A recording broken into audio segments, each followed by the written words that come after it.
con la colaboración de ITEC Psicología y Neurocorp. Hola, ¿qué tal?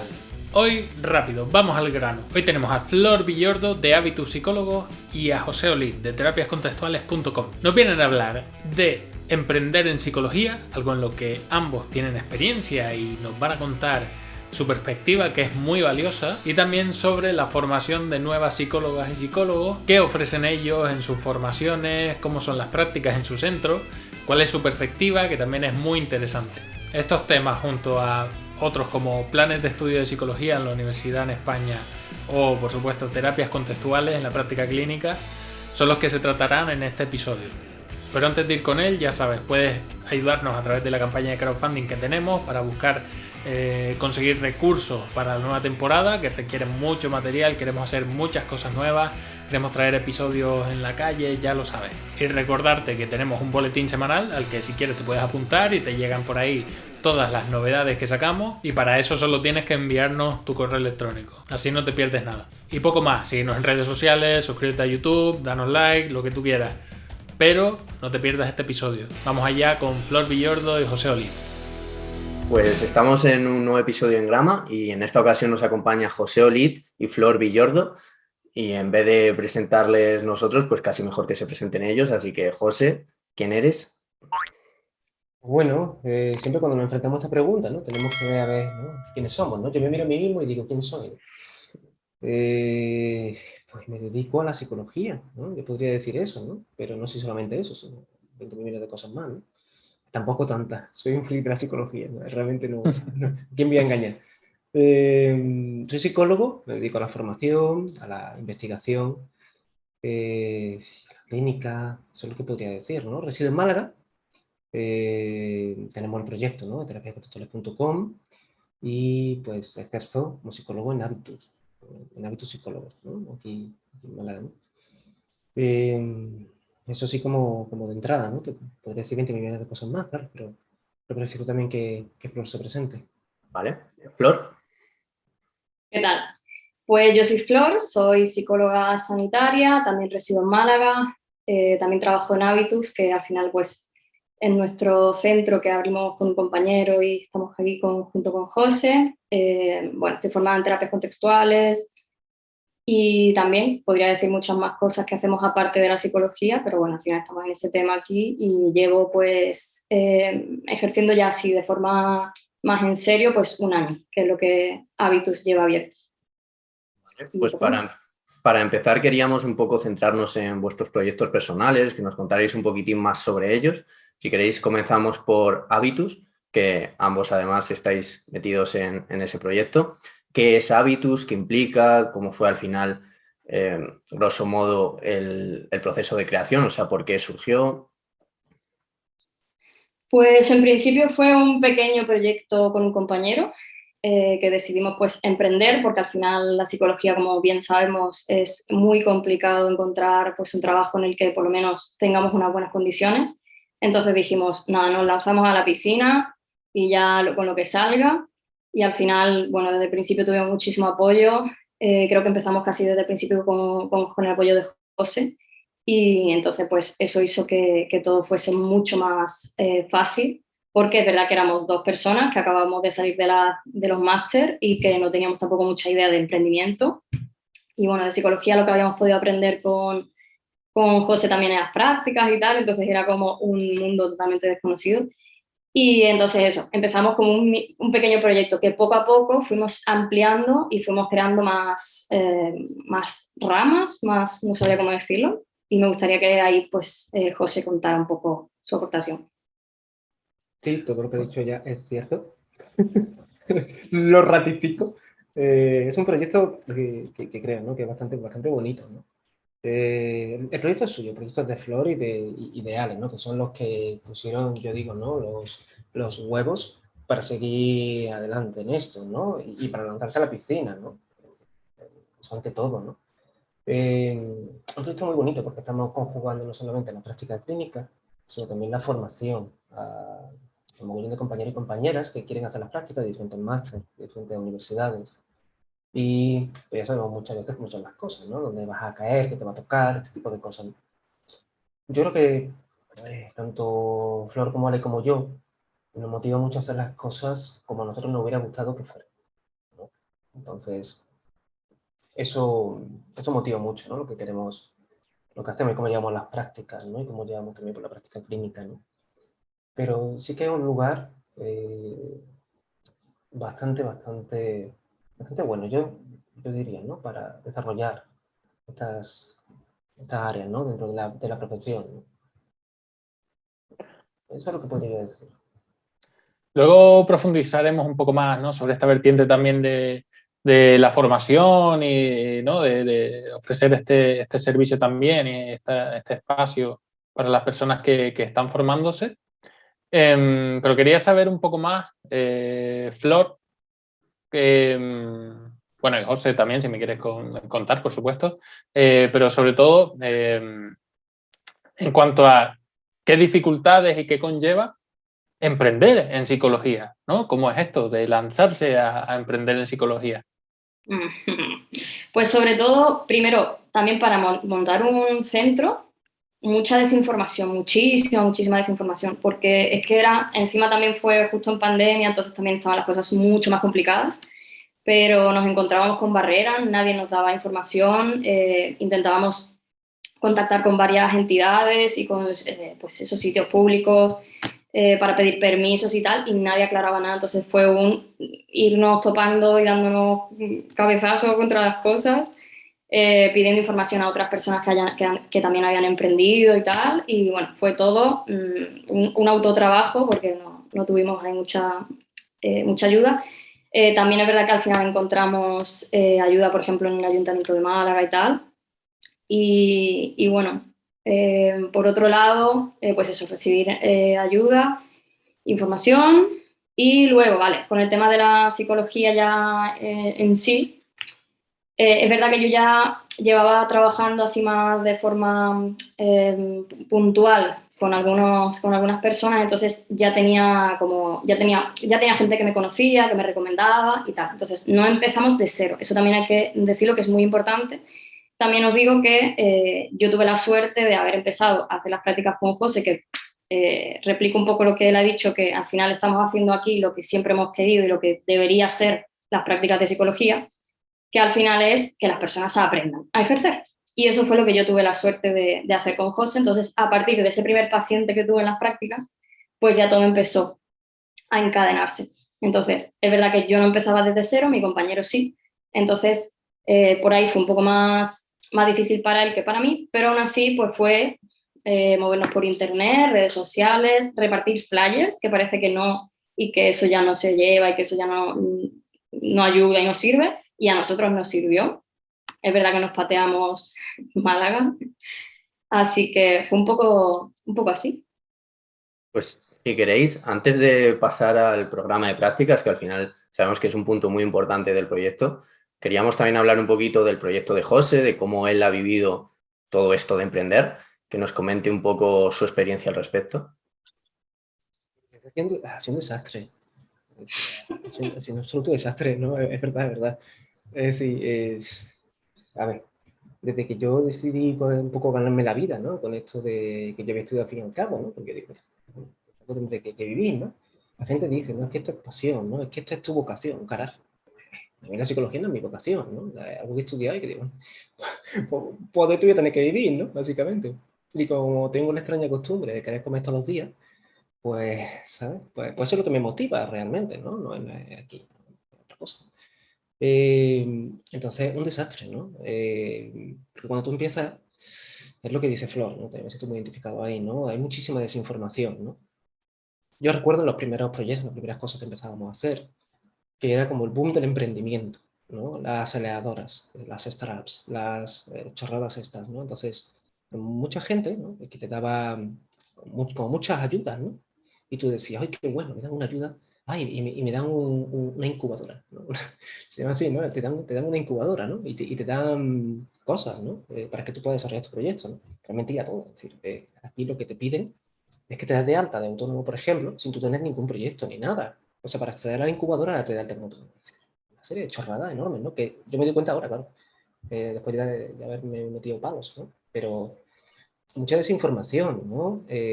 Entonces uno, a base de errores, de meter la pata, va aprendiendo ciertas cosas, ¿no? Porque eso es lo que tenemos en común todos los mamíferos. Que aunque nos equivocamos mucho, pero aprendemos de la experiencia, ¿no?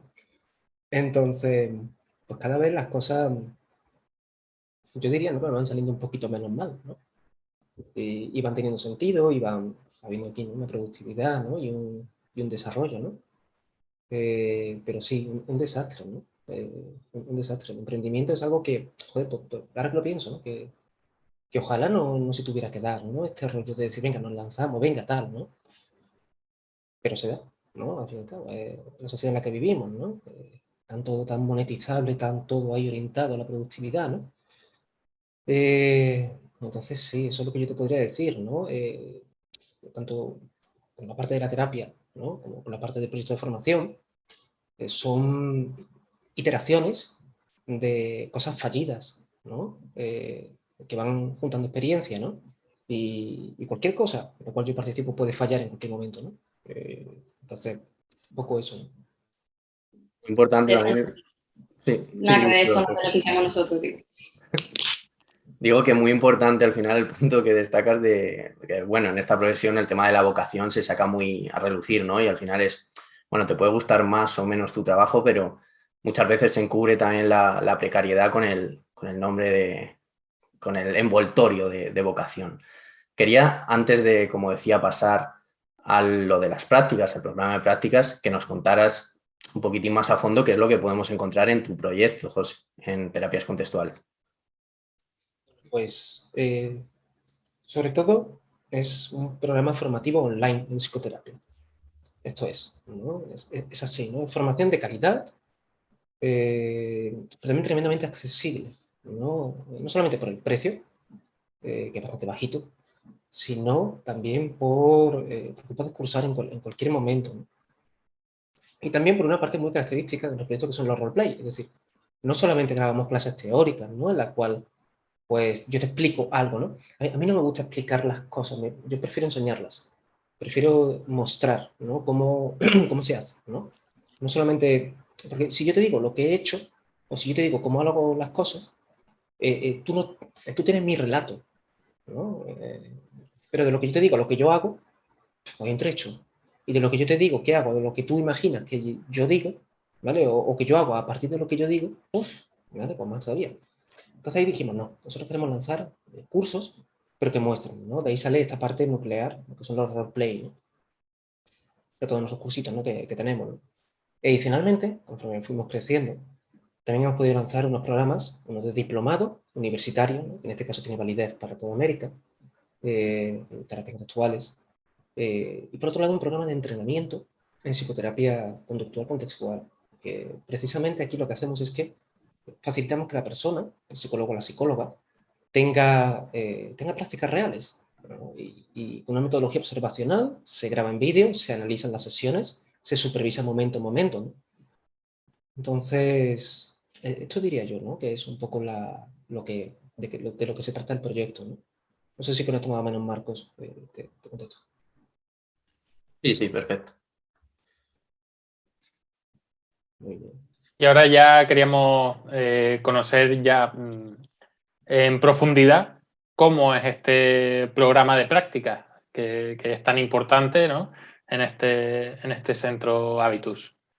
Si quieres contarnos, Flor.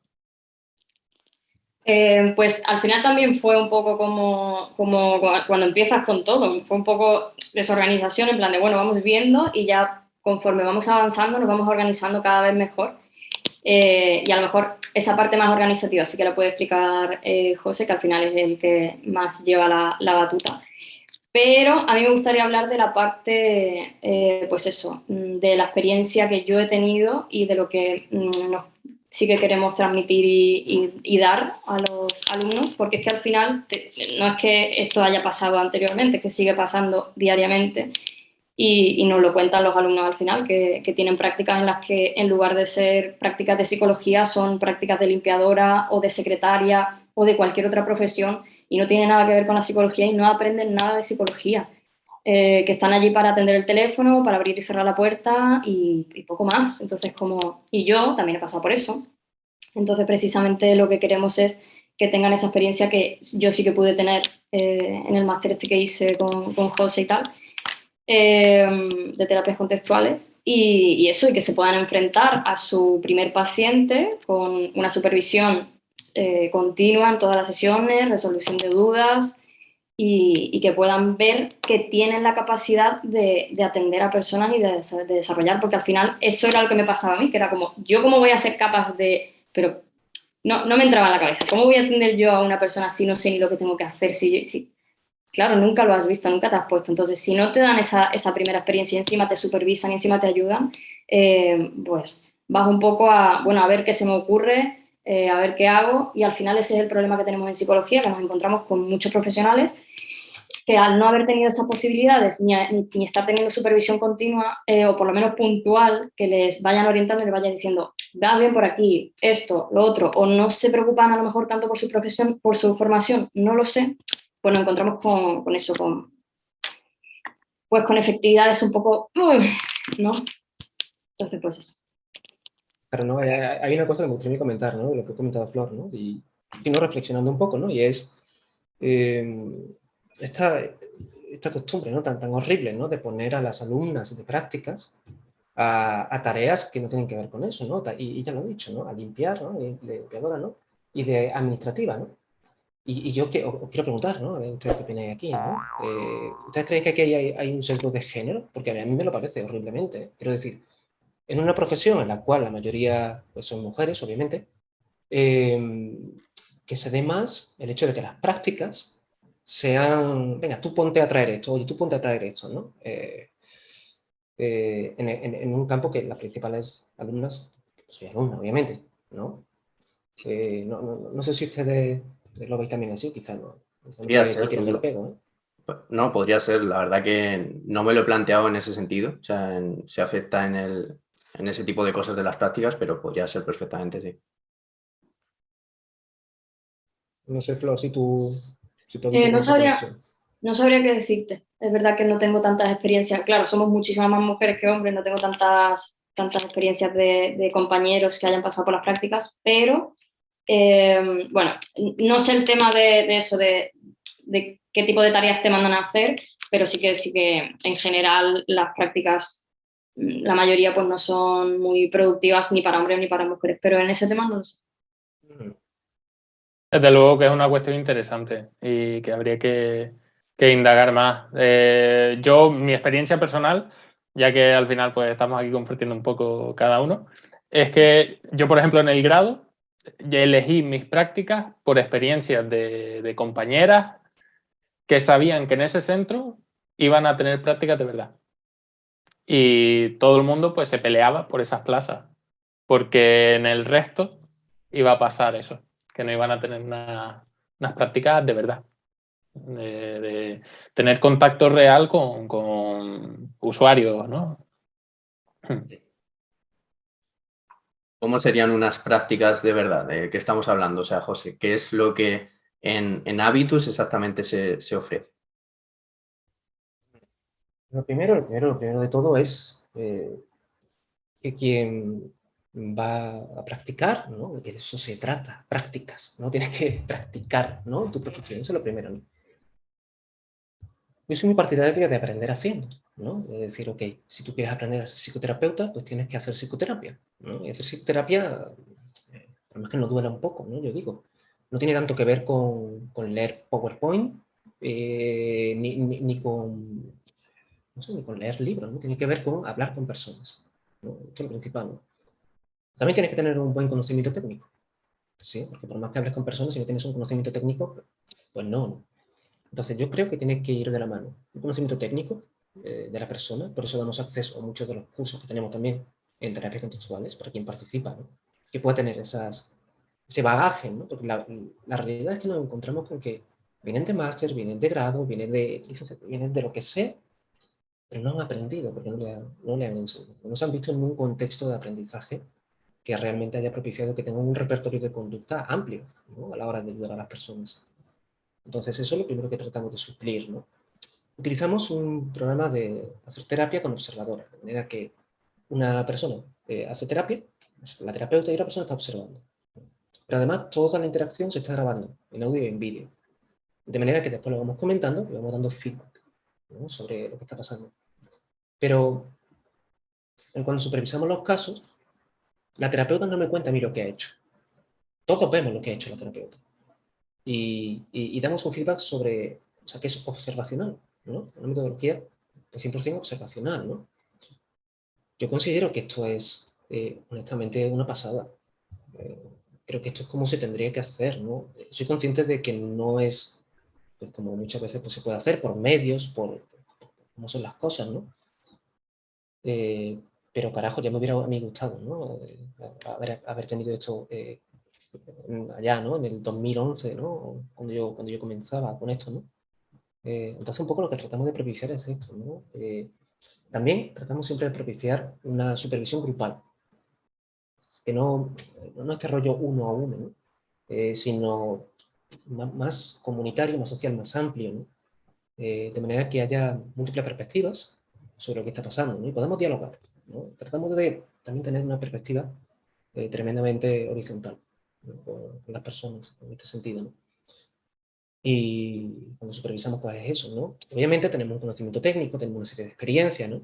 Pero tratamos de que todas las personas puedan aquí opinar, ¿no? ¿Qué es lo que haría, por qué, cómo, ¿no? Frente a este ejercicio tan, no sé, casi tan, yo diría casi tan eclesiástico, ¿no? De la psicoterapia uno a uno, pero después también la supervisión uno a uno, ¿no? Es como aquí, ¿no? Nadie puede saber de esto, como todo muy así, muy hermético, ¿no? Casi como si te estuvieras confesando, ¿no? Vas a tu supervisor como vas al cura, ¿no? A que te dé la bendición, ¿no? Y la psicoterapia un poco es así, la individual, ¿no? ¿Vale? Que vas al terapeuta para que te dé el alta, ¿no? Entonces, tratamos un poco de romper también ese rollo. No sé si me he ido mucho por la rama, ¿no? Pero... No. Y de ese conocimiento técnico que hablas, al final todo vuestro trabajo, tanto el tuyo, José, como el de Flor, tiene como base, al final, las terapias contextuales. ¿Por qué las terapias Sí. contextuales? Las terapias contextuales son una forma, ¿no? Como muchas veces no te digo, yo no le tengo especial cariño a nada, ¿no?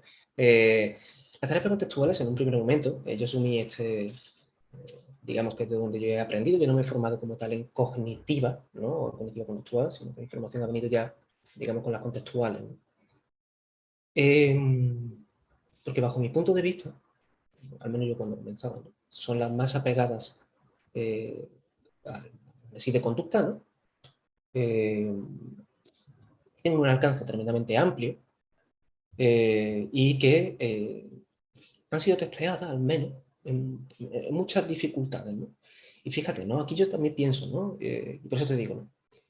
Se podría decir lo mismo de la terapia de conducta, ¿no? La terapia de conducta, al fin y al cabo, es la base, ¿no?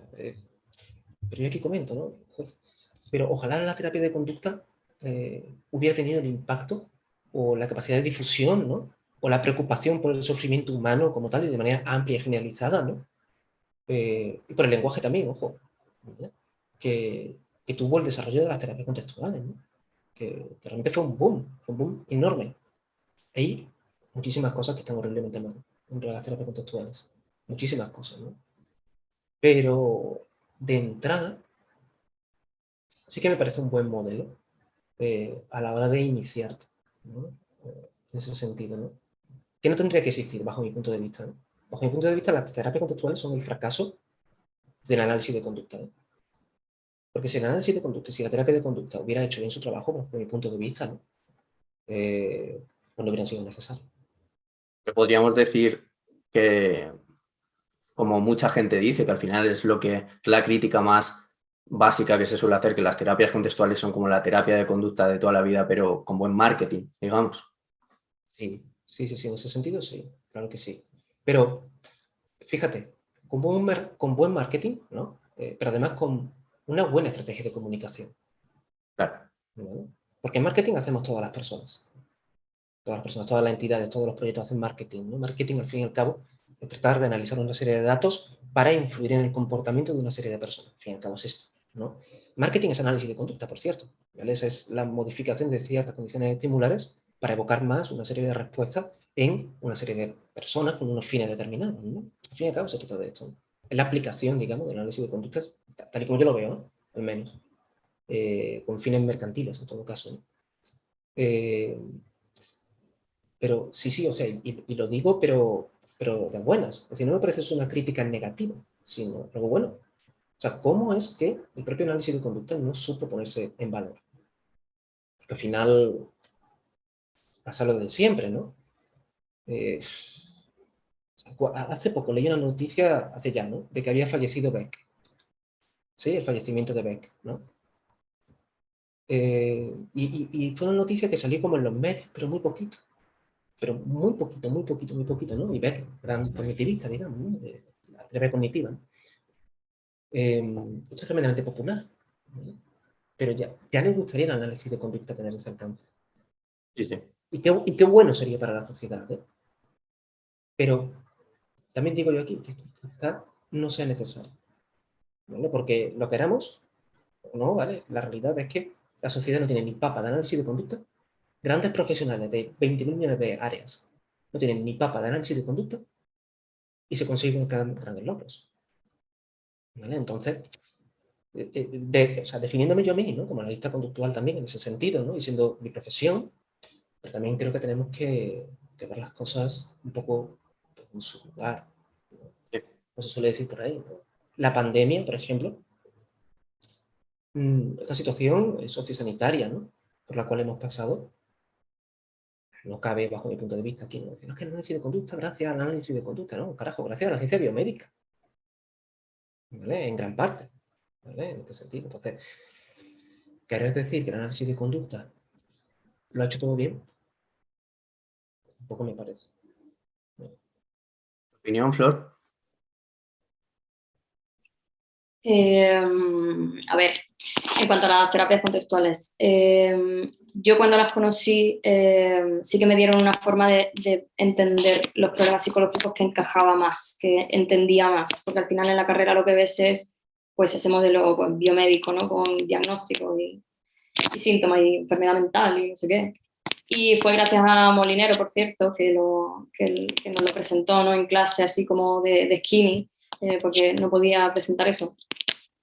Y al final, pues es una manera de entender los problemas psicológicos, pero aparte, claro, al final trabajas con el análisis de conducta y a mí lo que me gusta es, pues eso, esa forma de entenderlo y esas herramientas que me da a la hora de trabajar y de transmitir a las personas, no te pasa nada, no estás mal, no tienes ningún tipo de problema ni enfermedad, ni no te pasa nada. Es todo, pues eso, tu relación con el contexto y lo que te está pasando y es normal y porque al final vienen a consulta diciéndote, ¿qué me pasa? Dime qué tengo. Entonces, pues...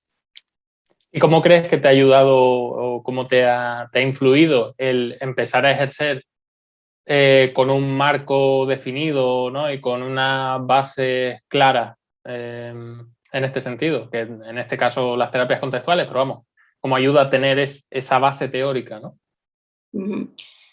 Pues imagínate, porque al final de la carrera la mayoría de las personas y en cualquier universidad, por lo que estamos viendo, no solamente pasaba en Málaga como podíamos creer, no salimos, me incluyo totalmente, ni siquiera entendiendo cómo se hace un análisis funcional lo más básico posible. Entonces, yo como que empecé a partir de las terapias contextuales, que fue como, mira las metáforas, mira cómo se entiende esta, mira el trastorno de evitación experiencial, ¿no? Mira. Y a partir de ahí ya fui como encajando piezas y entendiendo, vale, todavía me falta algo, me falta entender, me falta explicar, y ahí ya te vas al análisis de conducta, ¿no? Pero, claro, de la carrera ya digo, salí completamente perdida sin saber cómo trabajar con una persona y eso no me encajaban las piezas, ¿no? Y al final es también lo que comenta José, ¿no? Es como un factor, con las terapias contextuales se entiende todo desde ese factor común, no hace falta irnos al etiquetaje y a los... No tiene mucho sentido. Tirando un poco ya más por ahí, hacia las terapias contextuales como tal. José, hemos visto que han aportado estas ventajas, ¿no? De llegar, digamos, de comunicarse mejor, ¿no? Con la sociedad y llegar a alcanzar, ¿no? Tener mayor alcance. ¿Cuáles son los problemas que han traído? Que tú veas, dificultades, problemas. Es un desastre, ¿vale? A ver, como todo cosa que tiene así como muchísimo éxito y tal, ¿no? Pues lo primero es, yo diría, la falta de rigurosidad que hay, ¿no? Lo primero que se aprende, tristemente, son las metáforas, tal y cual, ¿no? Pero se pierde la base, ¿no? Que es el análisis de conducta. Entonces, por más que se diga, ¿vale? Por más que se diga, la realidad es que las personas se forman en ACT, ¿vale? O se forman en FAB, o se forman en, yo qué sé, ¿vale? Y aprenden la forma, lo que está por encima, ¿no? Entonces, pues eso es un asco, ¿verdad? Eso es algo que no tendría que pasar, ¿no? Y eso es problemático. Otra de las cosas que también, una de las críticas que yo hago a las contextuales, una de las cosas que me gusta pensar de mí mismo es que tengo enemigos en todas partes. Ah, no, eso era malo. Era amigo, ¿no? Había que tener amigos en todas partes. El punto es ese. Yo critico muchísimo las contextuales, ¿no? Dentro de que mi proyecto se llama así, tareas contextuales. Pues a eso le di caña, ¿no? Pero análisis de conducta, pues también, ¿no? Como podéis ver, ¿no? Las contextuales tienen, bajo mi punto de vista, ¿no? Un marcado factor cultural, individualizante, y están muy embebidas de la cultura neoliberal. En este sentido, ACT, ¿no? Propicia el dirígete a tus valores, ¿no? Por encima de cualquier cosa, ¿no? Este rollo, ¿no? No, yo es que tus valores tienes que ser capaz de absolutamente todo, ¿no? Si no te diriges a tus valores, problema, ¿no? Ha querido solucionar, pero al final, si no te diriges a tus valores, es como si tuvieras distorsiones cognitivas, ¿no? Estás etiquetando, estás de nuevo, otra vez, ¿no? Estrechando el cerco, no teniendo en cuenta el contexto amplio, ¿no? La RFT, por ejemplo, con el tema del lenguaje, se queda en un ambiente tremendamente pequeñito, pero no tiene en cuenta los factores socioculturales que inciden en el propio lenguaje. ¿Sí? Que el lenguaje parte antes de un contexto sociocultural, ¿no? Hay, por ejemplo, el trabajo de Bernard Guérin, ¿no? A la hora de analizar, hacer un análisis contextual del lenguaje, sí que me parece mucho más amplio, ¿no? Por otro lado, tiene esta marca, ¿no? Que es de la sociedad, por ejemplo, de la ACDS, ¿no? Que tiene esta marca enorme, ¿no? Esta herramienta de marketing ya, pero tremendamente perverso, en el cual pues todo se convierte casi en un producto que vender, ¿no? Hay 20.000 millones de libros de ACT, ¿no? Y cada 5 años pues, te están sacando un refrito nuevo de cosas, ¿no? Eso me parece tremendamente problemático. Me parece un problema per se de las contextuales, no sabría decirte, ¿vale? Eso implica que hay que tirar las contextuales por la borda, definitivamente. Definitivamente. No me parece que las cosas no son tan simples como eso. Creo que la solución tiene que ver, lo primero, ¿no? Ya que critico, pues voy a intentar aportar algo de valor, ¿no? No solamente hay que echar mierda, ¿no? Yo creo que la solución tiene que ver con que la terapia contextual es mucho más que las hegemónicas, digamos, ¿no? Que ACT, que PAC, que tal y que cual. Está diálogo abierto, ¿vale? Es una terapia contextual. Está el marco de poder, amenaza y significado, que es bastante contextual. Hay muchísimas otras prácticas que también son contextuales y que son, bajo mi punto de vista, más contextualizantes aún. Una intervención psicocomunitaria, ya, no hay nada más contextual que esto, ¿sí? En la cual el profesional se desplaza al entorno de la persona, la cual se incluye en la persona del entorno, en la propia consulta. Estos cambios de setting, ¿no? Para mí, por ahí tendrían que ir, ¿no? El desarrollo, digamos, contextual. Esa sería una solución, ¿no? Poner sobre la mesa que, oye, que la terapia contextual no es solamente no es solamente ACT, no es solamente PAF, no es solamente, no, psicoterapia contextual es una forma, es una filosofía, ¿no? De hacer psicoterapia. Que el análisis de conducta ya era contextual, obviamente, claro, por eso, ¿cómo no? ¿Vale? Entonces yo creo que lo que hay que hacer, bajo el punto de vista, es poner encima de la mesa la multiplicidad de tecnologías, de procedimientos que son contextuales, para que no se vea todo reducido a, pues a esto, ¿no? A unas cuantas prácticas, ¿no? Que llevan ya un tiempo, que llevan un recorrido, ¿no? Y que al final se cae en este rollo casi de la obediencia a lo que está establecido, ¿no? No sé si con esto me explico, ¿no? Y me hago entender. Sí, perfectamente. Quería preguntarte también sobre ¿cómo ves la formación en terapias contextuales, al menos en España o lo que conozcas también fuera de España? Si crees que es fácil formarse en terapias contextuales y recibir una buena formación, que no se pierda, sobre todo, que no se pierdan esas bases, ¿no? Esas bases filosóficas, esas bases de análisis de conducta, y que no se vendan simplemente pues como la moda, ¿no? Como el fórmate en ACT o fórmate en FAB, y tienes como esa forma simplemente y no recibes una formación de base, ¿no? ¿Cómo lo ves? ¿Cómo ves el panorama de la formación? Lo veo jodido. Es decir, lo veo jodido en tanto en cuanto, es uno de los problemas, ¿vale? Que yo veo. Es que incluso los organismos hegemónicos, ¿no? Que representan lo que más puedes tú encontrar, digamos, o las cosas oficiales, las posturas oficiales, incluso ahora, ¿no? Pues están, no sé, están comunicando que el análisis de conducta tampoco es tan importante, ¿no? Para las propias terapias contextuales, ¿no? Cosa que yo, obviamente, no secundo, ¿vale? Pero incluso ahora, si tú ves muchos manuales nuevos, de ACT, de FAB, de tal y de cual, ¿no? O sea, como, no sé si reniegan, ¿no? Pero no lo explicitan, no te enseñan a hacer un buen análisis funcional. O no te relacionan las cosas con los principios de aprendizaje, sino que se dejan mucho llevar por este rollo macabeo, que son los términos intermedios, ¿no? Por ejemplo, aceptación, ¿no? Este rollo, ¿no? Entonces, claro, tú dices, te van a formar, sí, tú aprendes formas en terapia contextual, ¿no? Y aprendes a hacer aceptación y a trabajar en aceptación y aprendes yo observador, ¿no? Que esto de nuevo, han intentado llamarlo proceso, como si esto fuera un proceso psicológico. Pero eso es una chorrada, como un castillo también. ¿Cómo va a ser un proceso psicológico? No. Eso se puede descomponer en pequeñas cosas, ¿no? Entonces lo veo muy fastidioso, ¿no? Porque, claro, lo oficial que te llega de las contextuales, hay un manual que es el Wiley Handbook of Contextual Psychological Science, tal y cual, en el cual pues, se dice explícitamente que las terapias contextuales, esta es del 2016 creo, reniegan del análisis de conducta, ¿no? Rollo que la postura oficial de la ciencia conductual contextual, este rollo que se han inventado, ¿no? La ciencia conductual contextual, ¿no?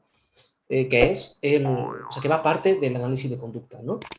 Como que tiene otros fines y tiene otras cosas. Entonces, pues yo veo muchos compañeros y compañeras que asumen esta postura oficial, ¿no? Digamos, casi sin preguntarse, ya está, ¿no? Siguiendo, digamos, un poco esta corriente.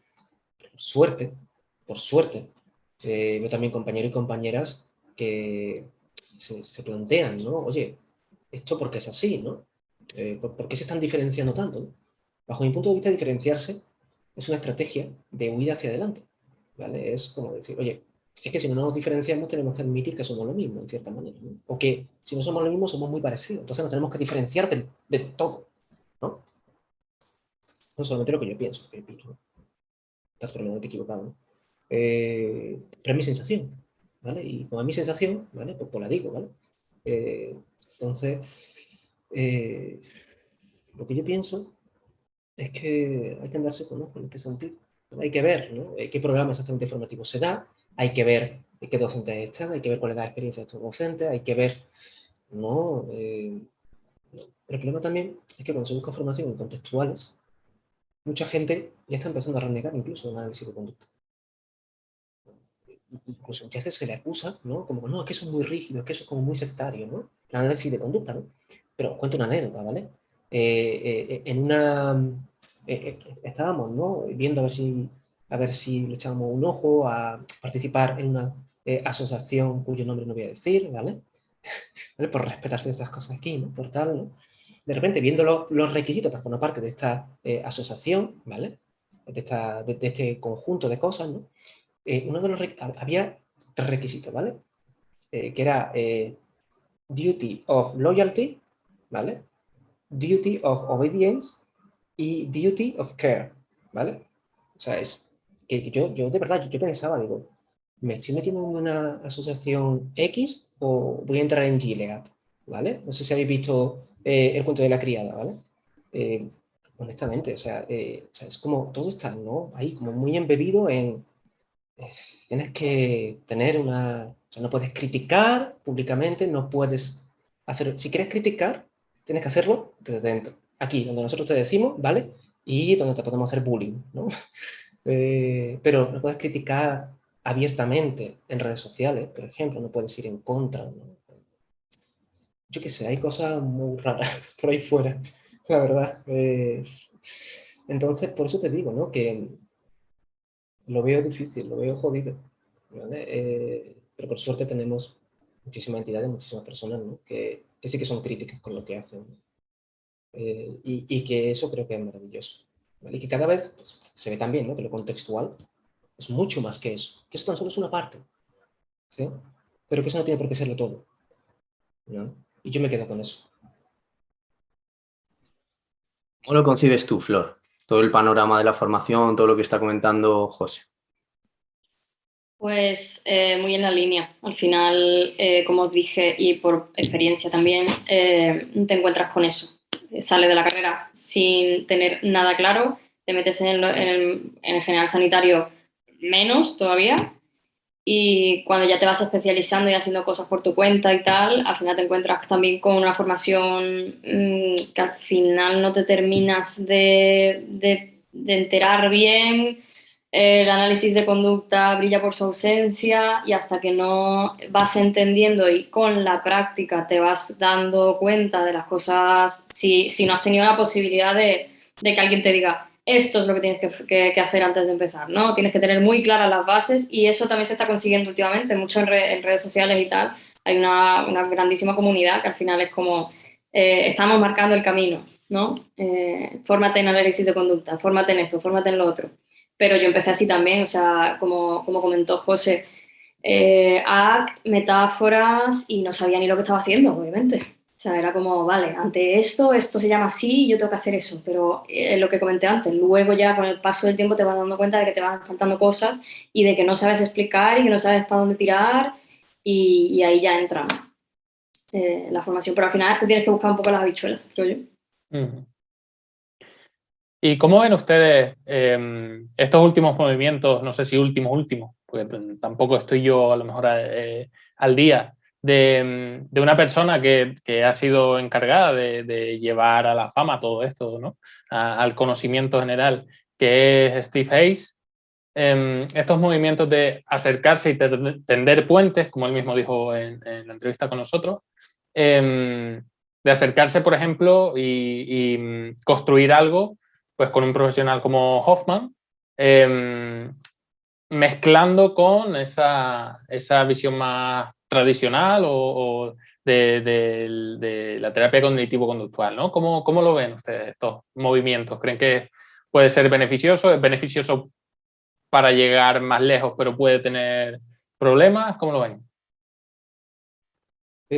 Flor, ¿quieres decir tú primero y después voy yo o al revés? No, tira. A ver, mira, yo es que veo una tendencia, ¿vale? Con las contextuales pero no solamente con las contextuales, ¿eh? También, ¿no? También tengo que decirle, ¿no? Y es que como que cada 5 años, ¿vale? Como que sacan cosas nuevas, ¿vale? Entonces, que si en un primer momento era el trastorno de evitación experiencial, ¿vale? Después fue la flexibilidad psicológica, después el exaflex, después los procesos de conciencia, acción comprometida y no sé qué, ¿no? Como que cada 5, no sé, es que honestamente me da la sensación de que le están cambiando los nombres y te venden lo mismo, ¿vale? Y eso honestamente, eso me enoja, ¿verdad? Porque es como, soy tonto, ¿pero por qué me hace esto? Porque fíjate que habrá cosas súper chulas en las cuales se puede investigar y las cuales se pueden hacer un montón de cosas, ¿eh? Pero no intenté hacer aquí un refrito de ahora llamarle proceso a lo que no es, ¿sabes? Yo qué sé, hay 20.000 maneras de hacer puentes. De verdad, hay 20.000 maneras de construir puentes, de decir, ok, es que esto se puede hacer aquí, es que esto se puede no sé qué, es que o sea, vamos a descomponer, por ejemplo, lo que la terapia cognitiva decía, vamos a estudiar los procesos, los principios de aprendizaje implicados en eso, ¿no? Como el campo de investigación que tiene Rohan, que me parece excelentísimo, que es brutal. Eso sí que es tender puentes, honestamente. Es decir, la reestructuración cognitiva es moldeamiento verbal. Carajo, no estás echando tierra encima de la reestructuración cognitiva. ¿sí? Sino que estás añadiendo precisión a ello, ¿vale? O sea, ahí están los principios de aprendizaje al servicio de la ciencia cognitiva. O sea, de la ciencia cognitiva, no. De la psicoterapia cognitiva, ¿no? Y me parece perfecto. ¿Por qué no se hace más eso? Es lo que yo pregunto, ¿no? Y yo qué sé, es que todo tiene que ver también con la autopromoción, ¿no? Con el hecho de ir dándole a tu audiencia lo que quieres, ¿no? Entonces, yo creo que llegado a un cierto punto, ¿no? Cuando se va creciendo, cuando se va desarrollando, ¿no? Es muy difícil, creo yo, ¿no? Dar quizá un volantazo o poner a lo mejor ciertas cosas y, bajo mi punto de vista, ¿no? De nuevo, solo queda una huida hacia adelante, ¿no? Una gran huida hacia adelante, ¿no? Porque ya es, no en vano tenemos una historia en nuestras espaldas, ¿no? Entonces, lo de Steve y Hoffman me parece innecesario.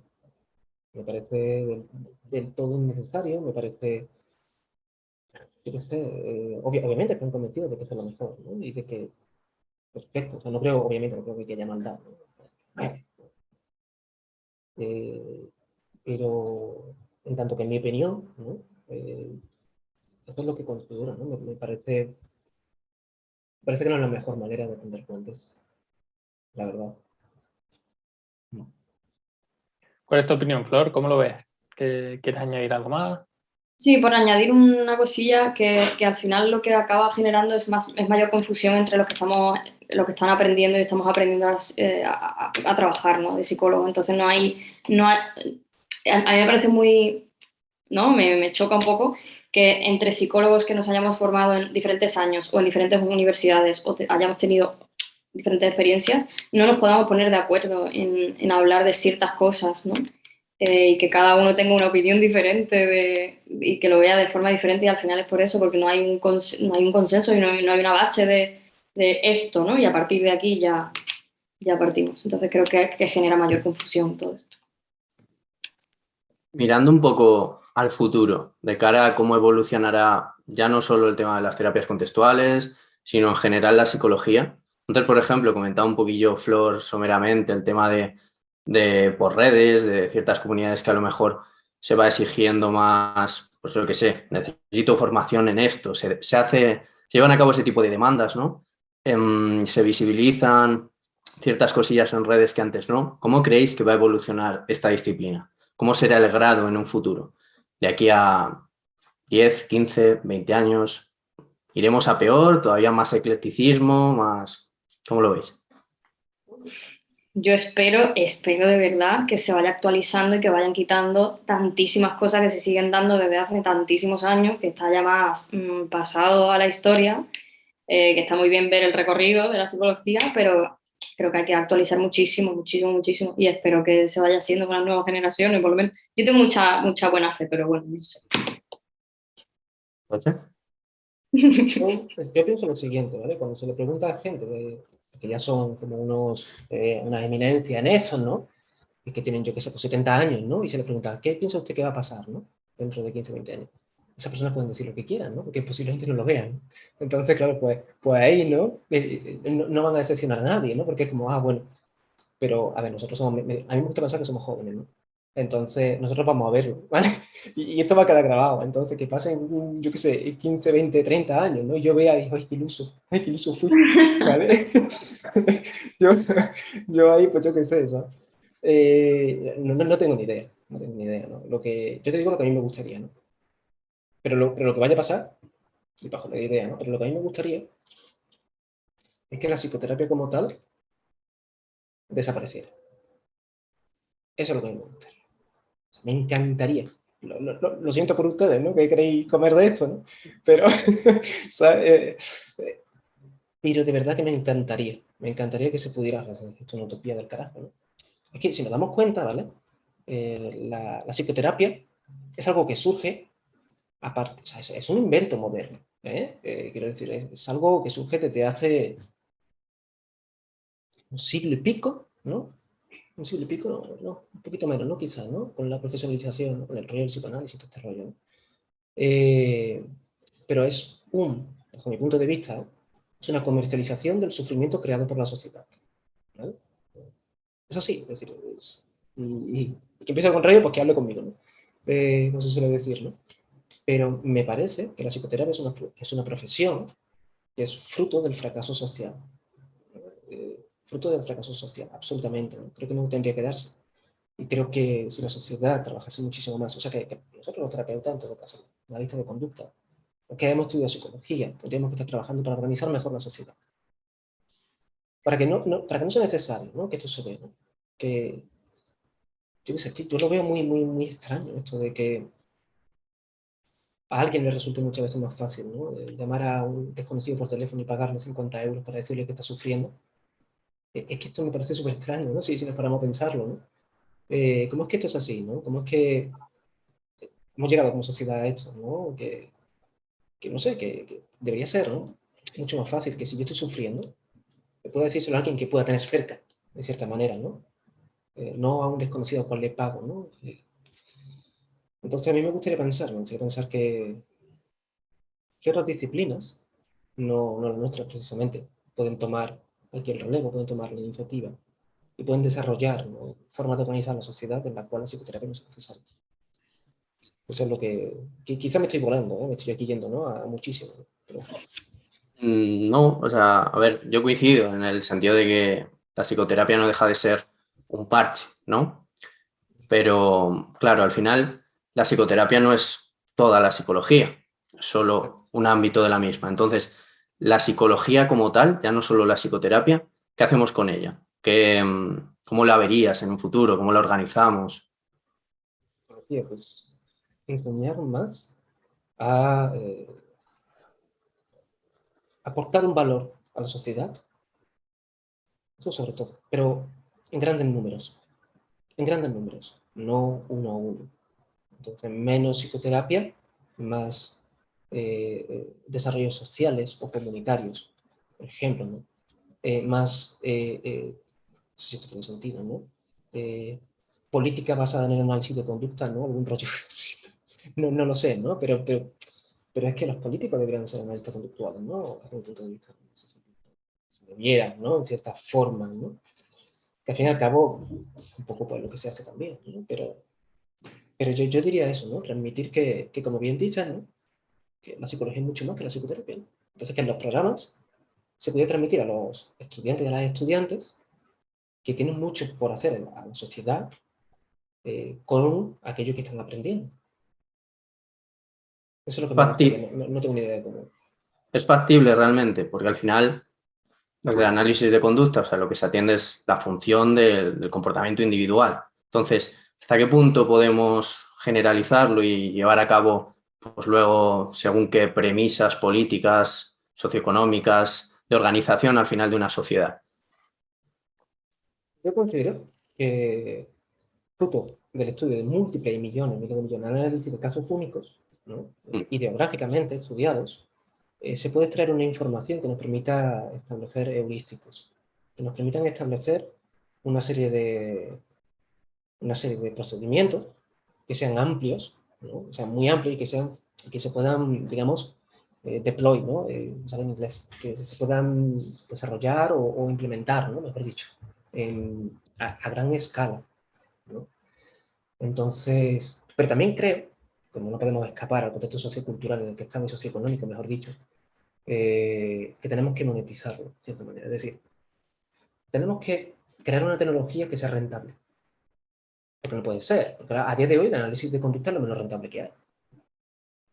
Es lo menos rentable que hay, absolutamente, ¿no? Hoy lo comentaba con una alumna, ¿no?, que ponía esta analogía rápida, ¿no?, que voy a hacer aquí rápida, ¿no?, que es la Edad Media, pues se descubrió que era más fácil entrenar a un campesino con una lanza, ¿vale?, que el entrenamiento era mínimo, ¿no?, que entrenar a un guerrero con una espada.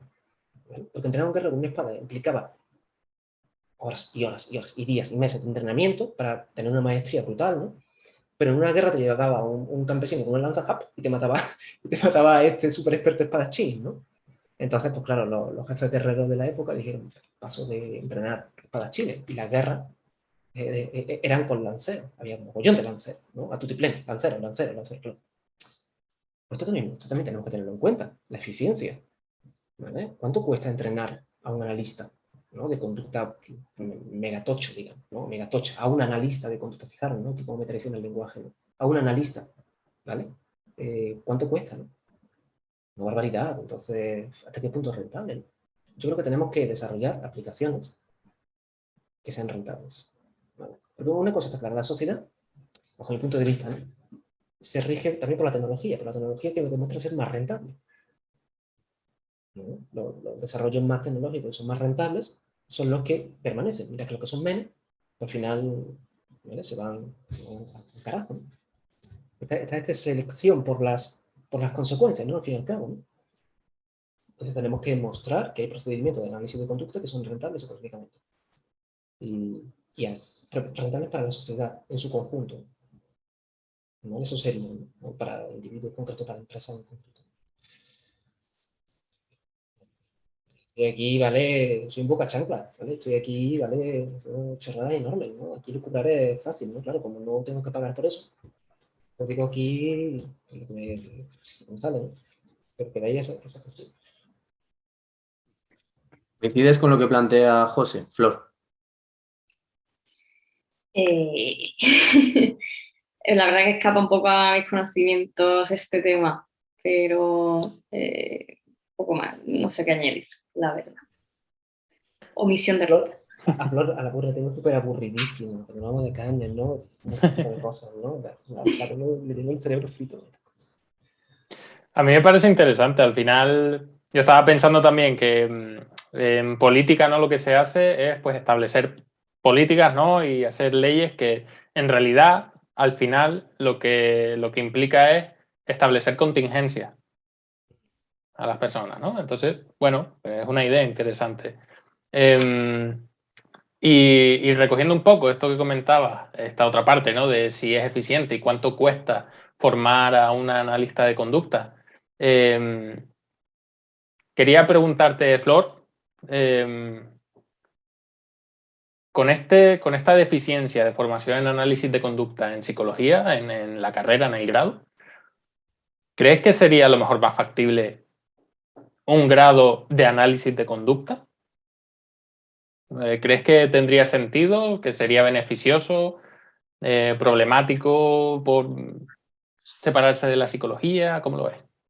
Claro, es que yo creo que a eso me refería, que se tenía que actualizar la formación, ¿no?, en universidades y eso. O sea, es que es lo que deberíamos aprender desde el minuto uno. O sea, es que no está bien planteado, no sé, no lo entiendo, sinceramente, la cantidad de asignaturas inútiles totalmente que estamos viendo, y la cantidad de años en formarnos en otra vez lo mismo, y no estar viendo lo que es necesario. Entonces, es que la universidad debería formarnos desde el principio en esto, ¿no? Entonces no debería haber una cosa aparte, debería estar ya ahí. Yo estoy aquí matriculado, ¿no?, en psicología del ocio. La asignatura, wow, me enseñó mucho. Bueno, no sé si tienes alguna cosilla más que plantear sobre todo esto, Luis. No. Yo os quería ya, para ir terminando, un poco de qué veríais más factible que pase, no lo que queráis ni nada por el estilo, pero al final nos estamos poniendo en escenarios hipotéticos, escenarios que hemos planteado muchas veces en este programa, de cómo será el grado futuro de análisis de psicología, si podría haber un grado emancipado de análisis de conducta o no. Y hay gente que cree que es mucho más fácil que se acabe dando un grado emancipado en lo que sería psicoterapia, es decir, en esa tecnología y ya está, y otro en lo que sería psicología quizá similar a como la entendemos ahora mismo, pero obviamente variando esa parte de la terapia. Si sería más factible eso o el hecho de que se emancipase lo que estamos hablando ahora del análisis de conducta. Es que como hemos estado comentando, al final el análisis de conducta está en todo, ¿no? Entonces, por eso, a eso me refería con que tiene que estar en la base, porque es verdad que hay gente que sale de la carrera y no se quiere dedicar a la parte clínica y no quiere hacer terapia y se quiere dedicar a otro tipo de cosas, ¿no? Y entonces, creo que esa base sí que tendría que estar. Ya no sé qué más. Claro, o sea, yo lo que voy más bien es, tal y como estamos en el sistema educativo actual y los intereses que hay de por medio al final en las universidades, etcétera, etcétera, ¿qué creéis que es más fácil? Ya no lo que queramos ni nada por el estilo. ¿Qué creéis que es más fácil que algún día se llegue a dar? Pues, por ejemplo, lo que ha pasado también un poco en México, si no me equivoco, con Ribes y al final algunas facultades para las que él diseñó un poco el programa, algo así más o menos tengo yo entendido.